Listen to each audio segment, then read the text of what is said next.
Esse vídeo tem como título Os 4 Passos para uma Mente Saudável. É uma contribuição, apenas não vai se esgotar em si mesmo, mas vocês vão ver que são passos muito simples.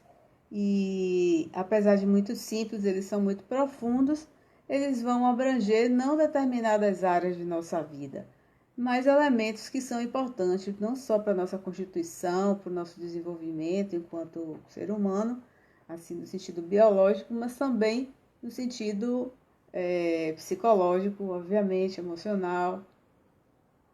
Então, na semana passada a gente viu sobre flexibilidade psicológica e relacionamento, e elementos desses dois conceitos que a gente tratou na semana passada também vão estar presentes aqui, e não é à toa, né? Não é à toa que existe essa conceituação de flexibilidade psicológica. A gente vai ver que ambos se conversam. Então, começando com o primeiro item, que é a autoobservação. A autoobservação, ela começa e assim, ela é bastante importante e ela visa esse distanciamento de si mesmo, mas não no sentido que eu vou afastar do que eu sou ou dos elementos que me constituem. Na verdade,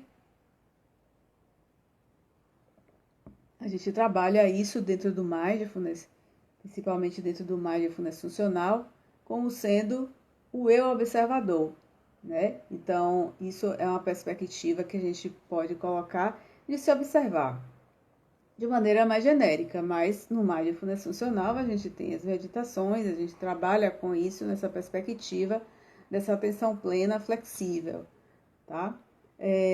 Sócrates já tem uma frase que diz que uma vida não examinada, ela não tem importância, né? Não tem importância no sentido de que a vida precisa ser examinada, ou seja, a gente precisa avaliar, analisar, observar aquilo que acontece na nossa vida.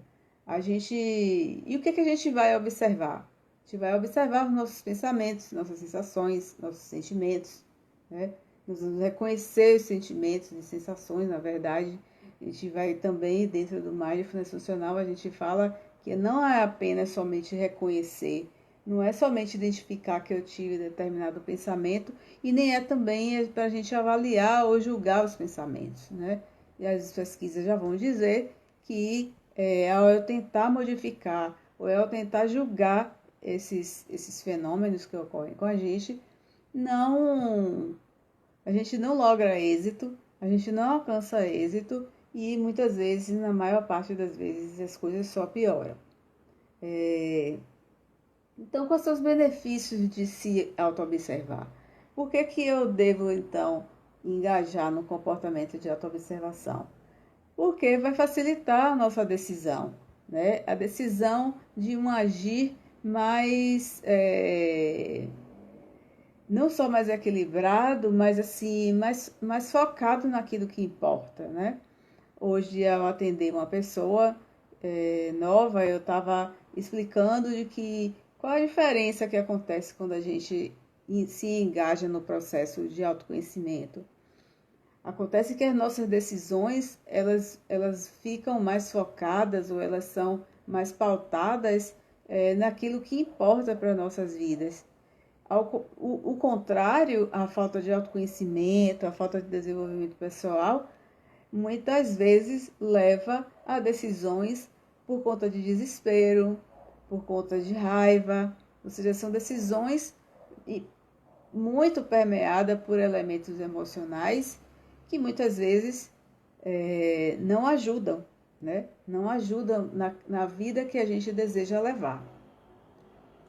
Então, a atenção plena, ou a consciência plena, ou mindfulness, vai se prestar bastante a esse elemento da autoobservação, porque traz muitos benefícios, né? Assim, pesquisas já demonstram que afeta o nosso cérebro de maneira positiva, expandindo principalmente essa capacidade de tomada de decisão, essa capacidade de agir e de tomada de decisão, de análise de hipóteses, de levantamento de situações, né, que favoreçam a tomada de decisão, a nossa escolha. A gente, na verdade, faz isso cotidianamente, né? A todo momento a gente tá fazendo escolhas. A questão é a qualidade das escolhas que eu estou fazendo. Na medida em que eu não me observo, eu não me conheço, eu não sei quais são os pensamentos que regem, eu não sei, e muitas vezes até eu sei quais são os pensamentos, mas muitas vezes eu estou tão identificada com aqueles pensamentos que eu não consigo ver outras perspectivas. Muitas vezes a hiperidentificação com determinados pensamentos são pensamentos do passado que não condizem com o momento presente, né? Muitas vezes também tem isso. Então, praticar a atenção plena é recomendável, são técnicas, né, que vão ajudar nessa autoobservação. Porém, a técnica por si só... Olá, mestre, tudo bem?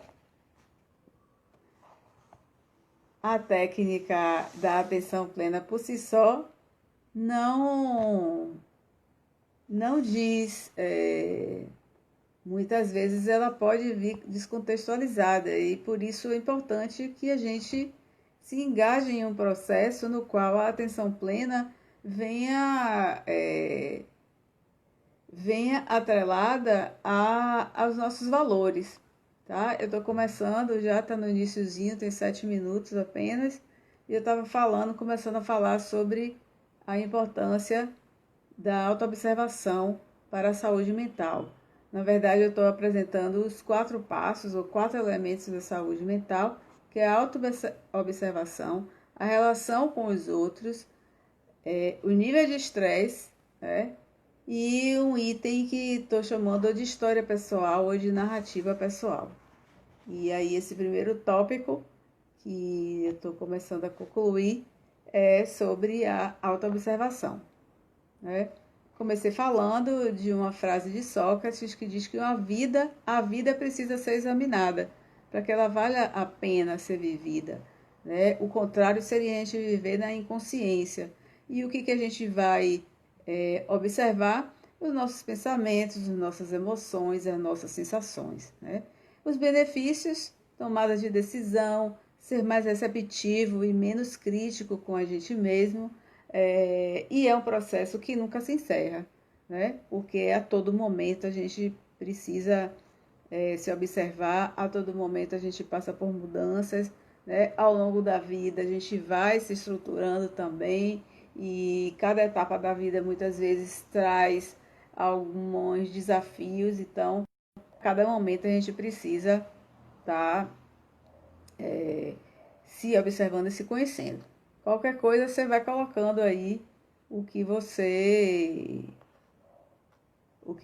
quiser falar, ou comentar, ou perguntar. O segundo tópico são os relacionamentos. E aqui, veja bem, a literatura vai falar que nós somos seres sociais, que a gente precisa de relacionamentos seguros, confiáveis, relacionamentos que nos apoiem, né? Pessoas na nossa vida com as quais a gente possa contar. Mas isso não quer dizer necessariamente relacionamento amoroso, né? No sentido de relacionamento íntimo, relacionamento de casal.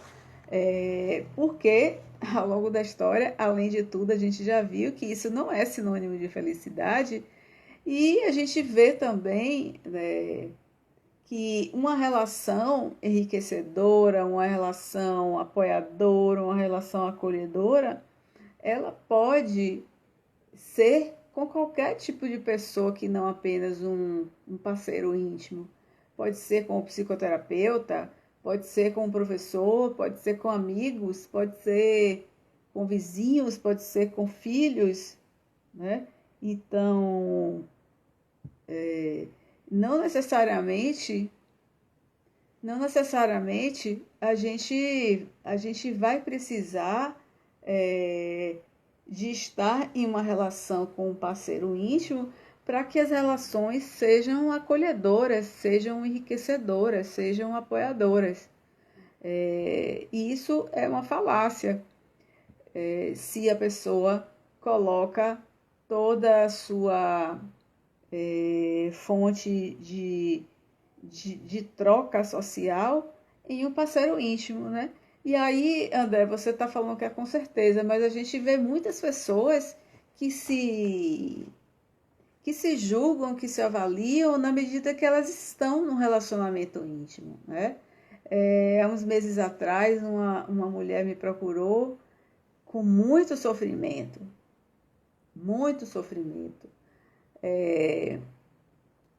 porque o namorado tinha terminado com ela, né? E nem que pese aqui, eu não vou nem falar, nem questionar a questão de idade, nem questão de qual era a estrutura familiar dela, eu não estou questionando isso.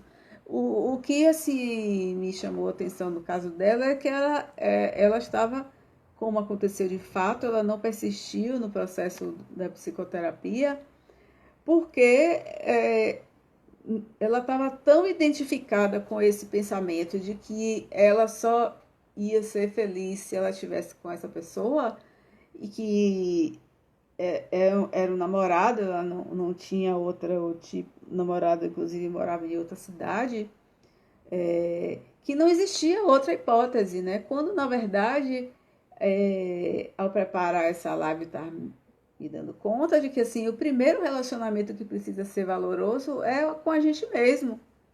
E não é à toa que a gente começa falando que o primeiro passo é a autoobservação. Então, assim, se a minha relação comigo mesmo, e assim, aí pode parecer, por isso que às vezes eu gosto de ser muito específica e às vezes a minha comunicação é muito incisiva. Porque assim, quando se fala muitas vezes, vamos se relacionar com a gente mesmo, às vezes me dá a sensação de que muitas pessoas, e muitas das vezes eu mesma, né, estou me colocando aqui, não tinha me caído a ficha do que era eu me relacionar comigo mesmo. Para vocês que estão aqui agora, né, o que é se relacionar com você mesmo? O que vem a ser isso? Porque quando eu falo eu vou me relacionar com outra pessoa, é muito óbvio que eu vou estar dialogando com aquela pessoa vai estar na minha frente, ela é um ser diferente da minha pessoa e eu vou trocar, né? Mas ela vai ter os interesses dela, eu vou ter os meus interesses e a gente, na melhor das hipóteses, a gente pode negociar esses interesses, não é verdade? O que é que vocês acham? O que é se relacionar consigo mesmo, né? Então, já que vocês não respondem e o barco precisa correr aqui, que já vamos para 13 minutos, relacionar comigo mesmo é me relacionar com os meus pensamentos, é a minha relação com as minhas emoções, com meus sentimentos, com as minhas sensações. Então, mas vai um pouco além. Tudo bem eu me autoconhecer, mas para eu me autoconhecer, eu preciso observar aquilo que eu estava falando. O primeiro item é a autoobservação. O primeiro item seria esse autoconhecimento. Mas eu me relacionar comigo mesmo é eu ter uma relação amigável comigo, né? Obviamente, André, que você está falando de autoconhecimento, que para que eu tenha essa relação amigável comigo mesmo, eu preciso reconhecer as coisas que estão dentro de mim, né? E a relação que eu estabeleço com os meus pensamentos e com as minhas emoções, com as minhas sensações, elas são muito importantes quando eu estou engatada, quando eu estou num relacionamento com outras pessoas. Porque nos relacionamentos, foi isso que a gente estava falando na semana passada, nos relacionamentos, os relacionamentos, eles são propiciadores de muitas emoções, é um palco, um celeiro, assim, uma arena de emoções, de pensamentos muito aversivos muitas vezes, muito fortes, né? Porque vai permear com a nossa história de vida, que é o último item que eu vou falar, das narrativas, né, da nossa vida, da nossa história de vida. Então, assim, eu preciso primeiro me relacionar com essas instâncias que estão aqui dentro. E, basicamente, estou falando aqui da relação que eu estabeleço com os meus pensamentos e com as minhas emoções. Porque, em primeira instância ou em última instância, como a gente quiser ver, no final das contas, muito do que acontece no relacionamento com as outras pessoas, muitas vezes a gente não está nem respondendo a pessoa. A gente está, às vezes, agindo, se comportando em resposta a nós mesmos. Isso. Muitas vezes a pessoa não disse nada, mas eu já estou aqui respondendo a uma possível frase que a pessoa vai fazer. Diga aí, cheguei em casa, pode até ser que exista um cenário, e cheguei em casa e vi a pia cheia de prato, o bicho vai pegar, né? O bicho pode pegar, né? Ou então, nem vi nada, o cenário tá, o ambiente aparentemente físico tá ok, mas aconteceu algo comigo, por exemplo, e aí eu chego e encontro com aquela pessoa com a qual me relaciono, e da maneira que a pessoa chega, entendeu? Como a gente fala aqui na Bahia, no arriar das malas, eu já vou responder aquilo. Porque a pessoa chegou e nem olhou, abriu a porta e não sei o quê, e não fechou a porta direito ou fechou a porta. Então, assim, não importa às vezes o que a pessoa faça, né? Então, a gente vai, muitas vezes, reagir, responder a gente mesmo, tá? Então, mas, assim, não vamos também dizer que não é importante que essa relação... Então, assim, os relacionamentos são muito importantes. Os relacionamentos são muito importantes e a gente pode, inclusive, talvez, ampliar essa noção de relacionamento. E muito já se falou do mito do amor romântico, mas a gente ainda vê, né, como eu estava dando o exemplo dessa cliente, que todas as fichas e toda a proposta de felicidade dela estava atrelada e colocada num relacionamento, tá? E assim, e às vezes, assim como ela, muitas pessoas ficam rigidamente focadas nisso, né? E aí também eu não estou querendo dizer que a gente não vá, se é um valor, se é um desejo, a gente pode também, será que acho que a gente tem que questionar também se é um propósito, se é um valor para a gente, que um relacionamento amoroso, um relacionamento acolhedor, ele dependa de um cargo, de um status que a pessoa tenha na minha vida, né? Quando, na verdade, isso é uma questão meramente cultural, talvez, né? Cultural, porque existem culturas, existem sociedades que as relações não são postas dessa forma como a gente vivencia aqui na nossa sociedade. Então, né, nós somos seres sociais, mas assim, o relacionamento do que está se falando, que constitui, que ele é enriquecedor e que ele desenvolve, né, a gente como ser humano, talvez ele não passe por esses cargos, né? Tanto é que a gente vê que as crianças nascem e não é porque ela não é criada com seus pais biológicos, com sua mãe biológica, por exemplo, que ela não vai se desenvolver de maneira satisfatória, né? O importante é que ela tenha um cuidador, cuidadores, acolhedores, estimulantes, né? Que vão provê-las das necessidades de estímulo também, materiais e, enfim, que ela precise, né? Então, assim, um relacionamento é, sim, uma coisa muito interessante, porém, a gente vai dizer também que a gente vai precisar também desenvolver, né, se a gente pudesse falar dentro da relação, a maneira de se dialogar, e aí também a gente pode se reportar a esse diálogo que a gente tenha com a gente mesmo, né? Tem uma frase de um filósofo que diz que toda vivência real é um encontro. Então, assim, como é um encontro comigo mesmo, né? Como é quando eu preciso me encontrar comigo mesmo? Será que você é a sua melhor companhia para assistir um filme, para ir assistir o futebol, para, sei lá, pontinhos, qualquer coisa, tá? Então,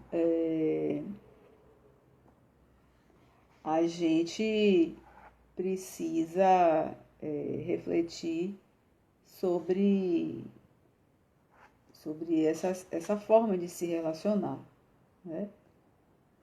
Bem, aí eu não vou entrar no mérito de várias coisas que acontecem dentro dos relacionamentos, mas a gente pode, inclusive, avançar e se vocês quiserem, vocês comentam, né? Bem, o terceiro ponto é o estresse, né? Como é que a gente lida com o nosso nível de estresse,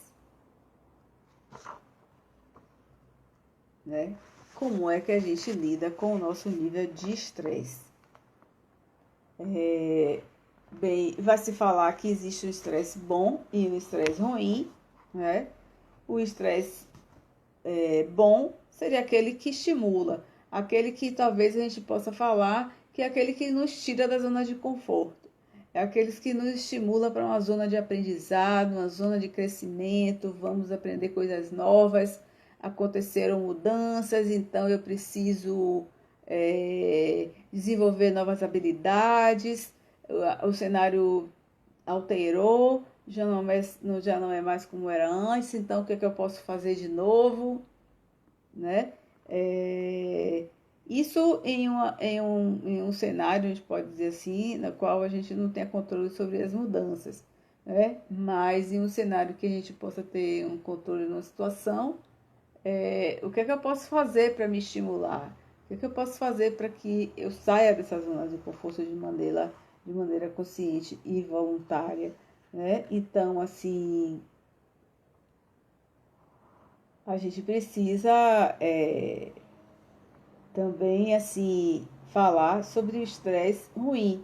Assim, alto nível de estresse vai resultar em, em situações que são pouco saudáveis, né?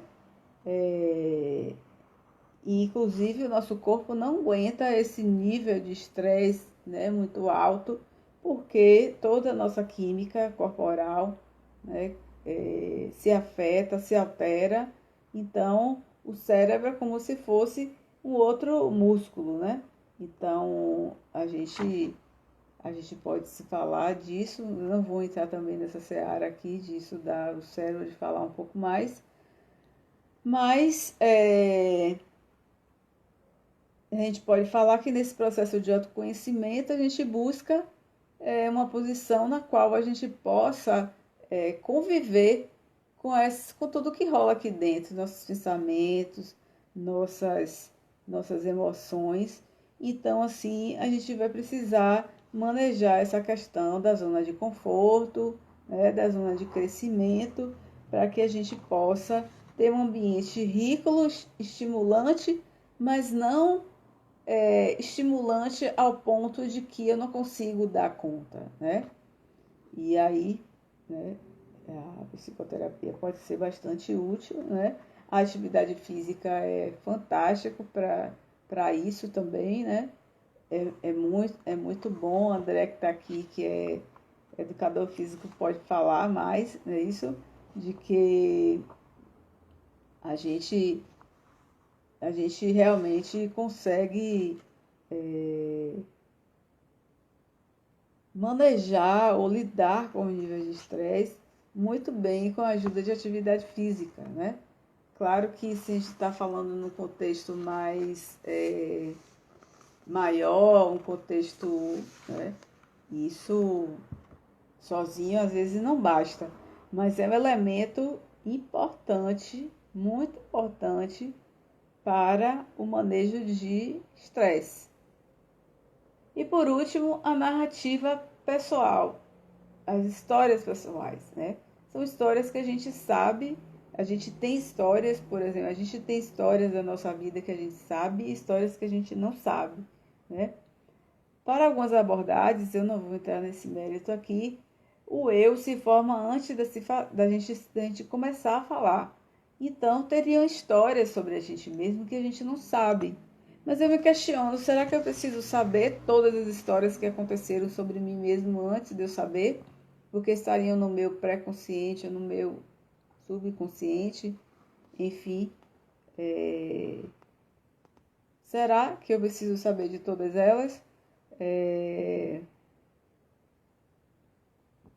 Não dessa forma, né? Talvez que aconteça em outras abordagens, mas é claro que quando a gente está falando de uma autoobservação, a gente vai eventualmente trazer à tona, pode ser que venha à tona elementos que a gente não tinha consciência antes e agora a gente vai ter. Então, será que a gente está falando disso, né? Mas o que eu quis dizer, assim, é no sentido de que será que eu vou precisar ter que buscar, porque uma certa vez eu conheci uma pessoa, uma mulher, que ela estava lançando mão de todo tipo de terapia, porque ela tinha que saber como era a vida uterina dela. Como é que era ela dentro da barriga da mãe dela. Ora, será que a gente precisa realmente desse tipo de informação para poder lidar com as coisas que estão acontecendo no aqui e agora? Entende o que eu quero falar? É nesse sentido. Não estou desmerecendo as outras abordagens, nem o que a gente, nesse trabalho investigativo que se faz, mas eu preciso também estabelecer alguns parâmetros, na minha visão, né? Até que ponto é útil isso? Também não vou nem entrar no mérito do caráter científico ou não de saber de vidas passadas ou de vidas uterinas, sabe? Eu estou já indo para um aspecto, um questionamento um pouco mais prático, focado no aqui e agora, não é isso? O que vocês acham, vocês que estão aí? Né? Então, assim, a gente também vai construindo a nossa própria narrativa sobre a gente mesmo.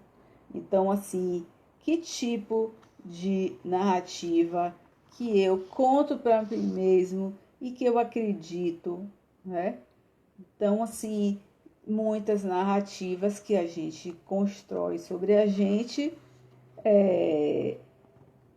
são muito bacanas, são muito úteis, mas algumas não são úteis. Por quê? Porque muitas vezes o passado está onde ele estava, ele é um passado, né?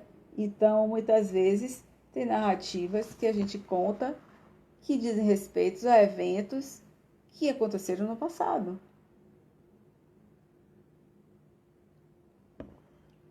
E é claro que a gente precisa honrar, porque eles fazem parte da nossa história, construiu a gente enquanto pessoa. Porém, será que são úteis? Será que são válidos para o momento presente? O que é que eu estou contando para mim mesmo? O que eu estou dizendo para mim mesmo que eu sou? Que tipo de coisa que eu digo sobre mim mesmo, com base nas experiências que eu tive? E será que eu acredito em todas elas? Será que eu fico hiper identificado, hiper grudado, hiper apegado a essas historinhas que eu conto?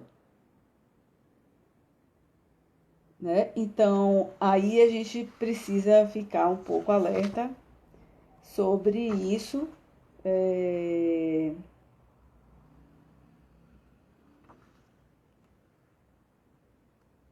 Então, assim, aí tem uma historinha, né, que se fala assim, que os desertos dos Estados Unidos são lugares solitários e a gente pode se passar muitos quilômetros sem que a gente veja uma casa ou um carro, né? Em um desses lugares assim, um motorista ouviu que o seu pneu furou. Ele ficou muito aborrecido, né? Mais do que até preocupado, mas se aborreceu, ficou chateado, porque sabia que tinha um step, né?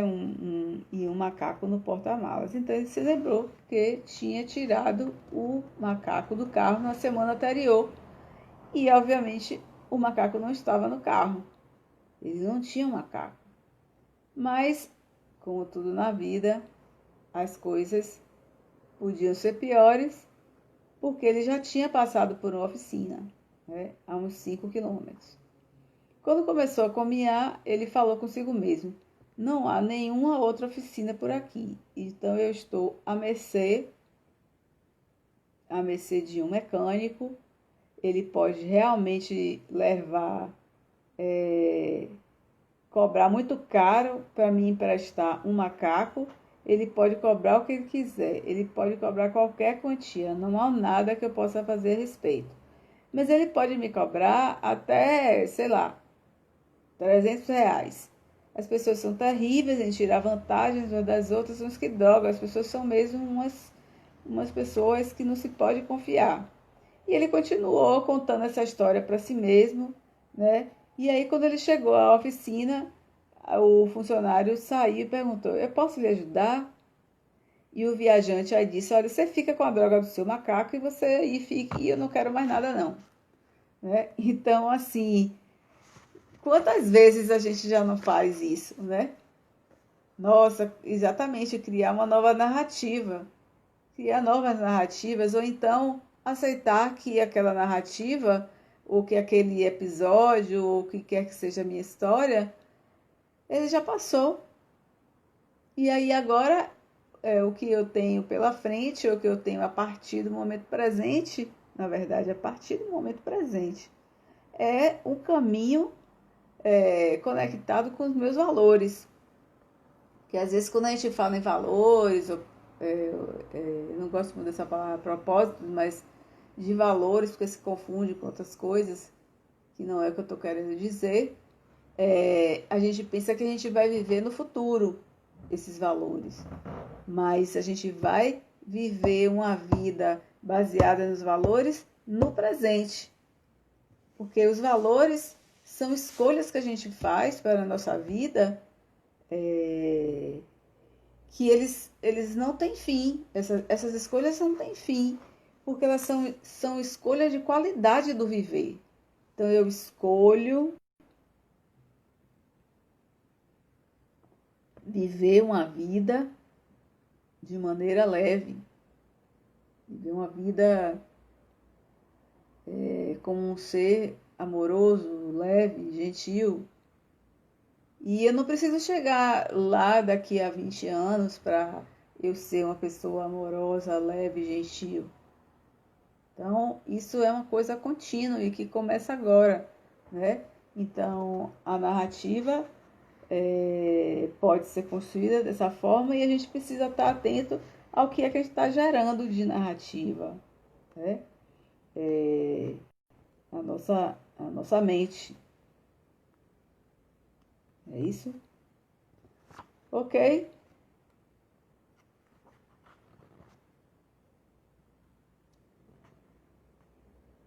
Então, era isso que eu tinha para dizer. E só para concluir, a gente, como é que eu mantenho a mente saudável? Desenvolvendo a minha capacidade de autoobservação, né? Que eu vou observar os meus pensamentos, minhas emoções, minhas sensações.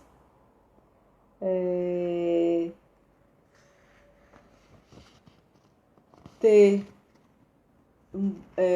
cultivar relacionamentos. A primeira pessoa com a qual eu vou cultivar meu relacionamento é comigo mesmo, para que eu possa também estabelecer relacionamentos saudáveis e relacionamentos profundos e acolhedores com as outras pessoas.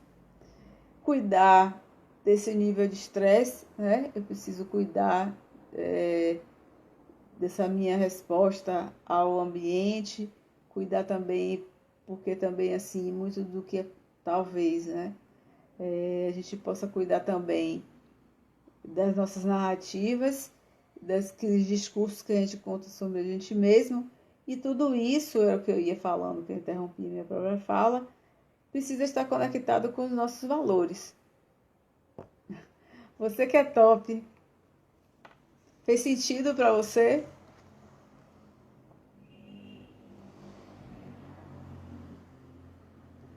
Então eu quero agradecer que você ficou aqui até o final. Qualquer coisa, dúvidas, é só procurar aí no direct. Eu tô vendo que esse horário, por um lado é bom, mas por outro lado não é muito bom. 21 horas, né? Que eu me propus muito. Esse horário é bom para você? Pelo visto é, né?